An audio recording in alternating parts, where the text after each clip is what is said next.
nice where you guys are at? Everybody's like finally getting into little spring mode. Flowers are coming up. Yeah. Margot's got some flowers coming up. April showers bring May flowers. Yeah, all right. Awesome. So it's going to be like 50 degrees. What? Really? Oh yeah, we got a 5 days, 6 days worth of crap here. Okay, all right. Yeah. But anyways, it's all good. It's all good, man. Part for the course. Yeah. That's right. So, yep. Well, man, I got a special friend who's become a dear friend. Greg Garrett is on the call, and he knows stuff that we probably need to know, but really shouldn't know. Is that a good way to say it, Greg? Whatever. Yeah, right. All right. Hey, Greg. So he's going to share with us some stuff today. Greg, introduce yourself and kind of share with us. It's an every other week, I think, what you do with the big banks or what you do to try to save them or put them back together or whatever. Probably not saying it right, but so many years ago, my bank sold in 18. So you own the bank?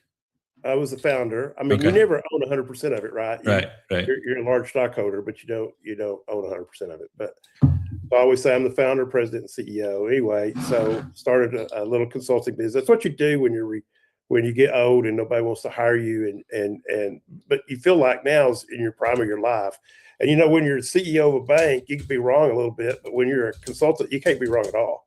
So otherwise, regulators will kick you out. Anyway, bottom line is regulators, sometimes when they have some concerns about a bank, they'll put I call an older CEO in the bank just to monitor their decisions. And they don't really want to do the work. And so they'll call me and say, hey, Greg, would you like to come in and help us straighten out this bank? So I've been doing that for several years. And I actually have been at this one particular bank now for 3 years. And I'll tell you the really cool part about it. I was told that they're closing this bank. It was a large bank, by the way, in Texas. And it was rated a 5. And I cannot say the name or anything. No, what, 5 out of 10? No, one means you're outstanding. Okay. And the one thing I'll tell you about banking is if you're a 1, you're paying to get that 1. I mean, you're over spending money for consulting stuff. Okay. So you kind of want to be a 2. If you're a 3, you're typically in a 2's a great. 3 is kind of an MOU. You might have some issues. 4 means you got some dire issues that have to be straightened up, or you're gonna fail. And a 5 means you're failing. And the regulators are across the street on Fridays, ready to come into your bank and close it down. So wow. Okay. This bank was a 5. I made a deal with the regulators. I could straighten it up in 18 months. It took me, I had to ask for forgiveness. It took me about 26 months. Wow. Now they are one of the top rated banks in the nation. So wow. I really love the banking business. I've always felt like banking was kind of the cornerstone or the lifeblood of our different communities. And when you stop and think about it, those small community banks are going away. The consolidation is great. So, and I could go into why, but let's go into talk about. Let's go into talk about what's happening. Let's talk about what's happening. And I wrote one sentence down to what I wanted to achieve this morning. Okay. Because Scott asked me to bring kind of a market update, but I wrote this down. Earlier this morning. I said, I want to bring value to make you more efficient and market yourself by bringing value to your customers and referral partners. So I want to give you at least one thing while we're talking about the market that makes you more efficient. And I want to tell you at least one thing I think everybody should be doing, whether you're reaching out to your past customers or your referral base. Fair enough? Fair enough. So let's talk about banks real quick. First quarter. Matter of fact, if you want a little education, you can write this website down, cdr.ffiec.gov. What it does is you can click on this and then you can hit call report and you can analyze the bank that you bank at. So tell me the letters again, CDR. CDR.FFIEC.gov. Hope that's right. Anyway. Looks like it is, yep. Or you can Google pull a call report on my bank, just Google it, forget it. Okay. So You can look at how your bank's doing. You can look at the quarterly income, their capitalizations, their classified loans. You can really get in the nuts and bolts. Now, how do they hide things from you? Okay, let's just talk about that real quick. The way they hide things is they're reporting from a bank standpoint, but the way they can hide things from you is they also have a holding company. The holding company is the one that is the parent company that owns the stock that pushes it down to run the bank. So there is a little bit of a shell game played in some instances, but you can get an overall pretty good wrap on what the bank's doing, what your local bank's doing by going to the call report. Most banks had an incredible first quarter, and I need to tell you why. Because prime has stayed up. It's still at 7. So most loans are at 8 or right above or right below. And their cost of funds have decreased because everybody thought rates were going to decline. And so they started decreasing their interest rates. So guess what? Their spreads become greater. The bank I'm at has if you can make really good money in a bank, if you have a 2.5-3% spread, this bank has a 5% spread. Wow. So I'll just tell you, the banks have had an incredible first quarter. Now, what are they doing with that money? So that's the next question. They are spreading themselves out. The one bank that I'm helping right now, particularly, is I call it a third bank, a third fintech, and a third mortgage. So they all realize that rates are about to drop, and they're really good at putting mortgage lenders and staffing up for the mortgage decline, and really good at laying off people once they start going back up. Okay. Not an environment that I encourage anybody to be in, because it is short-lived. And I think that's why the brokerage business ought to increase even during this period of time. So that's my first thing about banks. Obviously, everybody saw the deal on Spirit yesterday. Yes. So Holy what an crap, man. Bankruptcy for an airline. Bankruptcy. I think they're done, right? I mean, it's done. They shut their doors. Yes. I mean, this is like Armageddon back in the banking days when like people were just chains on the doors. Yeah. So I looked up a few things about Spirit, and one of the things I found is they had 9,000 flights booked between May 2nd and the end of the month. Oh my God. So American Airlines is in 70 of the 72 markets that Spirit's in. I know Delta is trying to drop rates just on some short-term flights to try to encourage people to come to United versus Spirit. So there's going to be a little bit of a tug of war, I think, for the next 6 months in the airlines business. And I just think that's pretty interesting about the economy and about a little bit about what's going on in some of these really larger corporations. You probably don't know the answer to this, but like a lot of airlines are saying it's saving them. JetBlue is one of them. It's saying it's saving them because they were short of employees, and this freed up, what was it, 17,000 employees. Yeah, so no more shortage, right? No more shortage. We're done. Yeah. So now they don't have an excuse why they can't take off on time. Correct. Okay. All right. My 2 cents. Okay. I'll tell you something else interesting about the economy real quick, and nobody's talking about this. Okay. May 15th is the changeover in the Fed chairman. Wow. Why? Yeah, nobody's talking about that. Nobody's talking about it. May 15th is when Powell steps down and hands it to this Kevin Walsh. So let's talk about that for a second, because I find that so intriguing. Now, I didn't AI this. I didn't chat GPT what I'm about to tell you. I remember this from college. Okay. It tells you how long ago. How much power does the Federal Reserve Chairman have, and how much power does the president have on a percentage? Anybody tell me? 75. The Fed chairman has more than the president. It should be 100-0. Well, I'm going to tell you, the Fed chairman has 41% of the power. I remember this in my book. Okay. Has 41%, because it was amazing to me, has 41% of the power in the U.S., and president has 10%. So that's what I was saying. Okay, I thought you were talking comparison between the Fed and the president, but yeah, the Fed's that's a much more powerful. Much more powerful, aren't they? Wow. Anyway, what I was going to tell you is, one of the historical things about this is Powell's going to stay on the board, which I do not think that's right. Now, why do I think it's not right?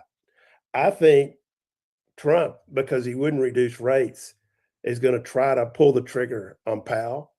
And in a bank, if you're on the board, guess what you get? You get E&O insurance. Mhm. Even these littler banks take $5 and $10 million per board member. How much more does a Federal Reserve board member have in E&O insurance? And so as long as he stays on that board, then even though Trump can get the attorney in the District of Columbia, Washington, to come after him, he's got E&O insurance, which means me and you get to pay, right? And so I think he's going to get to stay on that board, which I don't think is right, but he's going to, he stays on the board. I think he knows he's done something wrong, and it's a giveaway to the overall people. Now, I think starting May 15th and after that, I think you're going to see some stuff come out, but I'm hoping that we'll see a reduction in rates. But what I'm hearing about is that we're probably going to stay pretty close in the sixes for the remaining portion of the year.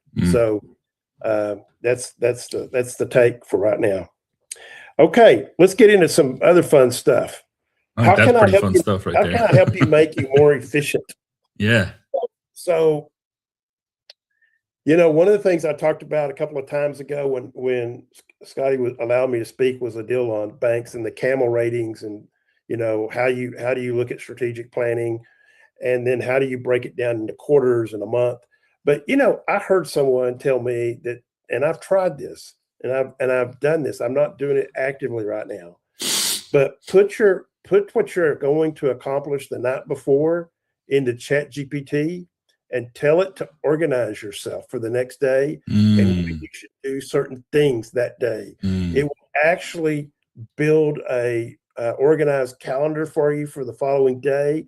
It'll tell you how much time each thing will actually help take you.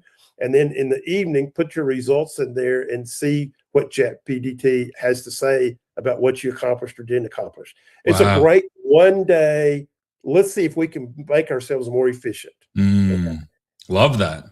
Anyway, so that's my idea for the day to help you organize and make yourself more efficient and see what you can accomplish. Now, let's talk about the one thing I think every single lender and realtor ought to be doing right now to help you stay top of mind awareness with your customer. I can bring up 2 or 3 things, but I'm gonna bring up one thing.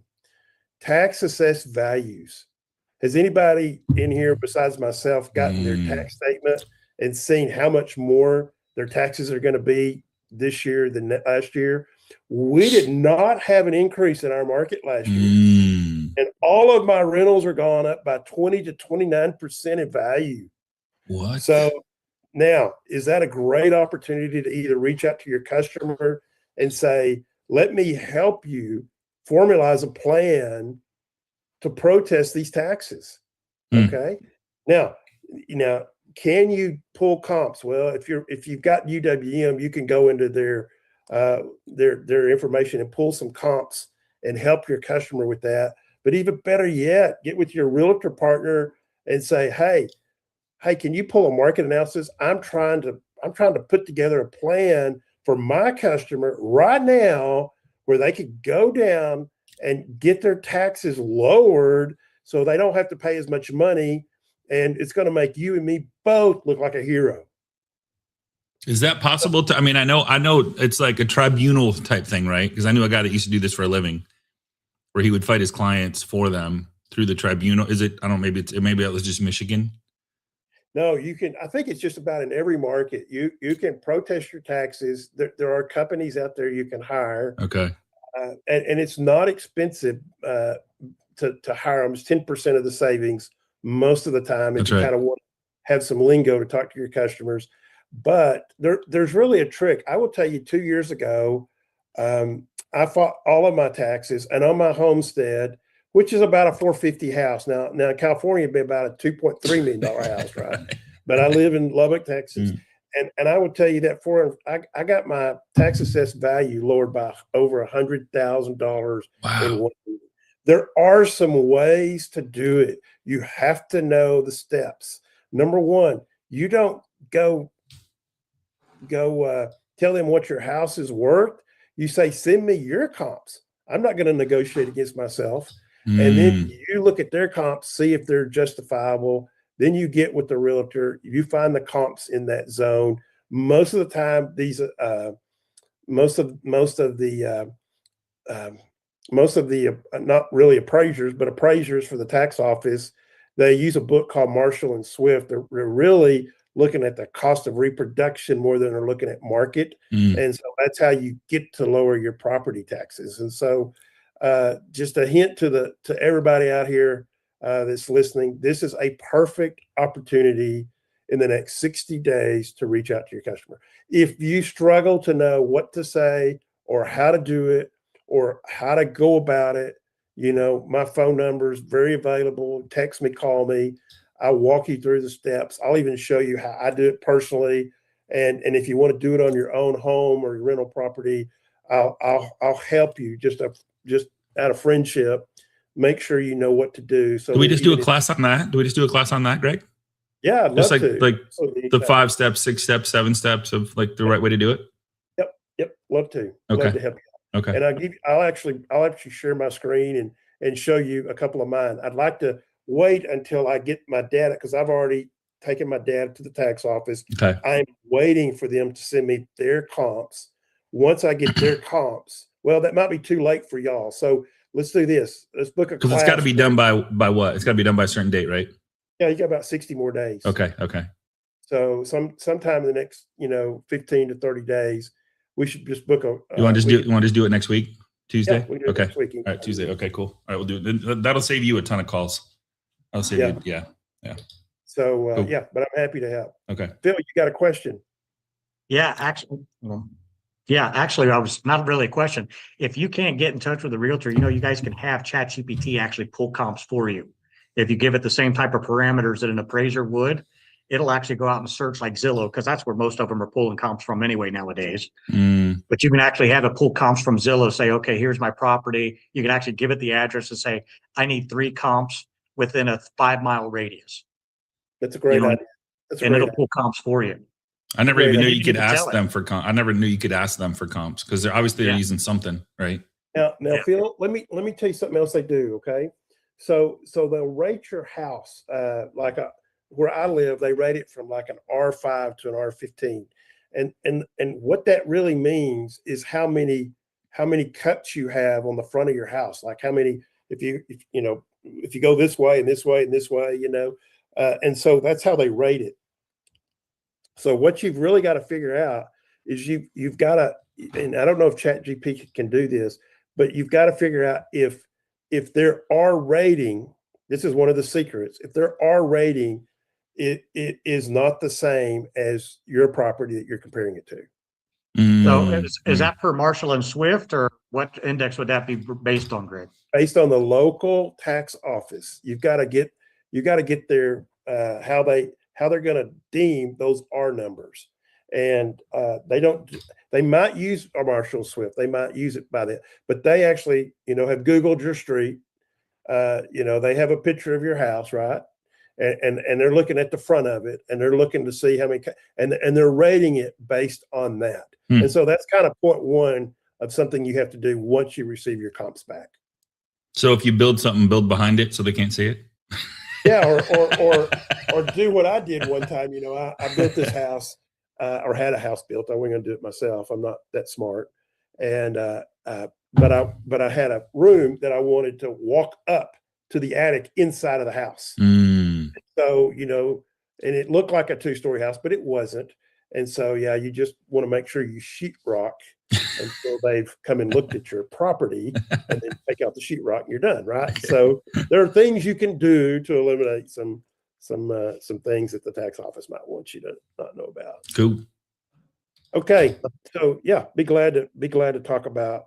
That'd be awesome. I think that how to fight the tax office. Yeah, because then we could take it. I'm just thinking about this. This would give somebody, everyone that's listening, or everyone hears it, something to talk about that could actually save them money right now. So, or get the process started to deduct the tax, because obviously, I can't believe yours went up that much in a stable market. I'll even bring I'll tell you what, I'll bring the one that went up 29%. It's crazy, and show you how I'm going to look at it and I'm going to fight it. And, Okay. if that helps anybody, then that's Okay. great. Love it. Thank you. Great. Yeah, no problem. Let's see. So I wrote down things like, I think there's relaxed regulations, I don't care whether you're a Democrat or Republican really, but examiners and regulators are typically Ds. And with Trump in the office, he's put the pressure on them to relax regulations. And so it's normally increased when there's a D in the office. And so that's been a good thing for financial institutions. I've already talked about Powell and the Fed stopping down. So other questions that you might have? I just, anybody have a question? I just wanted to go over a story that happened this week. Go ahead. So I told you about it yesterday. So I met with an investor that I did a HELOC for. So there's, I don't know if I've had some people on this show that are investors that buy homes for buyers that need a year, 2 years, 3 years. Right. And so we, this is kind of crazy. So we met, he's from Miami. So we drove up to Ocala and we met he was staying at a hotel. We just met in the hotel and he's sitting there in the hotel. And one of the people that works there said, "Hey, what do you do?" Because he heard us talking about this and that. And he called me that night and he goes, "Hey man, I got our first deal." And I go, "Okay." So there's a husband, wife, and a son. They all work. They want to get into a home. So he's like, "I'm going to qualify them today to see how long it's going to take them, what needs to happen. Here's what you need to do to make it happen." And he's going to go in and buy the home as an investor and then he's just going to put here's how much it's going to cost you per year in appreciation. So when you do buy it, this is what it's going to cost you in the home, in relative to whatever the market does. And so if you're not talking, I might bring somebody on that can talk about that as well. As soon as I run a couple of these, I've already done a couple, but it's an amazing conversation with investors that can buy homes for people. They win, the buyer wins, it's their home. We've talked about it before. Not only that, there's a couple companies out there that, and Martin, are you here? Is Martin here? I didn't look. I don't think he's here, but so there's a company out there. I'm going to try to get with them too, but they do investor loans. So if you want to, they'll do fix and flips, investor loans. These guys buy more than one home is what I'm saying. So if you get in a group of investors, you could literally close as many loans as you're closing now with investors because they buy more than one. They'll buy one a week because they can. Scott. Hey, Martin, what's that subdivision? How many homes in that subdivision are you working on right now? 555. 555 homes in this subdivision that you're working on financing for the whole thing. Correct. That's one of them. That's one of them. So. Yeah, Phil. Yeah, Greg. What do you think about that one? Yeah, so you kind of see who I'm hanging out with and what I'm trying to do. I'm like, I just want to go into 2027 with a 500 home subdivision. You know what I mean? Like, just kick back and go take them lunch, breakfast, dinner.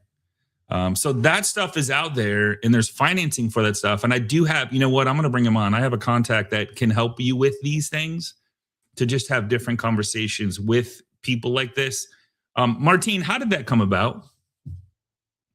He was a competitor I met with, and I'm actually working on another one for 975.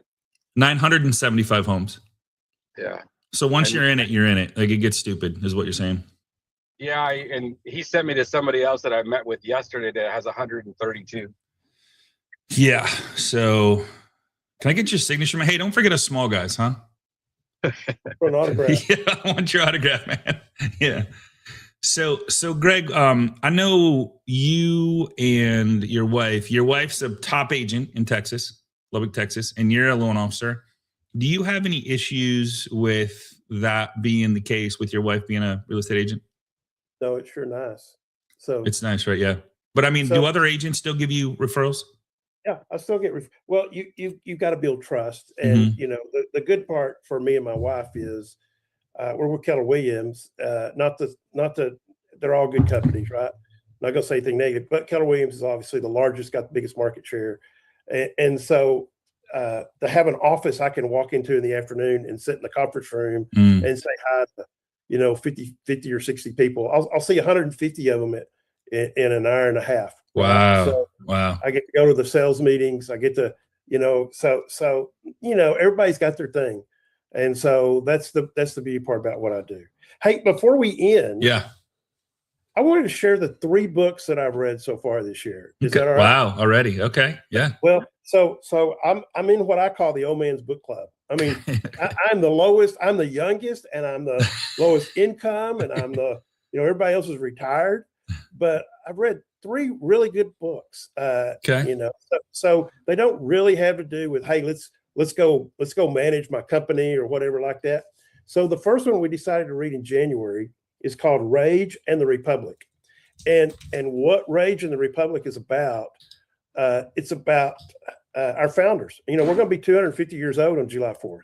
Mm. And this is a book about really kind of how the United States developed, how France helped, how some of our founders of our Declaration worked to get it done. And it moves not just from the Declaration, but all the way to right now, talking about crypto and robotics and what they think will happen in the future. So great book if you're thinking about, hey, I'd like to read a patriotic book that also brings to light where we're living today. Great book to read. Second book. Now this one you can read in one evening sitting on the couch. It's really short. You can get it on Amazon for probably $9. It's called Crypto and Robotics. And one of the guys that gets me to do this consulting, he's the old guy that is the ex-CEO and hires me, and he likes this. He wanted to read this book because even the bank that I'm consulting for right now is working towards putting in their corporate governance policy information about crypto and what they feel like they can do in the future. So is it called The Machine Revolution? How crypto and robotics are building the future? No, it's talking about universal basic income. It's a blue book. Yeah. I don't have it with me, but I could. It's a blue book, and it's. I could go to Amazon if you need me. Yeah, that's what I'm looking for. Crypto. I'm looking. It's saying The Machine Revolution: How crypto and robotics are building the future. No. I don't remember that portion of it. But All right. It talks about where they feel like unemployment rate's going to be in 5 to 10 years, what robotics will do, what crypto will do, what blockchain will do. They bring out some, at the bottom of the book is actually a place where you can subscribe for like $2 a month and go in and see what they think is happening at this very point, what some of the companies are that are publicly traded that are looking at. So I found that pretty fascinating. Yeah. And, I like theology and some of these older guys, all of our clock is ticking, right? We don't know when we're going. Yep. And so we read what's called The Unseen Realm, which, if you grew up like me in a normal Church of Christ or Baptist or Methodist church, you never heard any of this stuff, and it's straight out of the Bible. So it'll freak you out a little bit, but it's based on scripture. And those are my 3 books. So did you find it, John? Did he find it? What? He did. Yep. Okay, cool. John, thank you. John Forner found the Crypto and Robotics book. Thank you, sir. Okay. Yeah. Excellent. So what'd they say the unemployment rate is going to be, man? 40 to 50%. What? Now, here's the crazy part. Okay. The crazy part is, what was our unemployment during the Depression? Can anybody tell me? Like 25%. Oh, okay. So they're saying it's going to be double that. They're saying it's going to be close to double that. So because of AI or because just efficiency in the market? What they're basically saying in this book is that, and again, I'm not very smart, so I can't remember everything it says, but they're thinking that as robotics take jobs, that there'll be, and people are laid off, there'll be income that will be sent to the unemployed person through that robotic from the government, which if government gets involved, we know it's going to be a disaster, right? That's what Elon's saying right now, that your retirement's going to be irrelevant. Yeah. Elon's been saying that for a while. A long time. Yeah, he's been saying they're going to tax robots. And I mean, at some point there will be the utopia of society where from agriculture all the way to manufacturing with AI, we just wake up and we use our creative minds to live. Well, yeah. I won't be around by that time, but anyway. Well, I hope I'm not around. I catch some biblical stuff about it that I think, but bottom line is, I do think it's interesting to think about how we're going to position ourselves if you've got 20 years left in the business.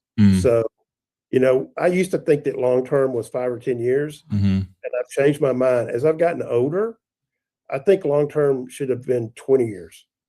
So, I think. I mean, long-term, when you say 20 years, you should have just been in 20 and get out.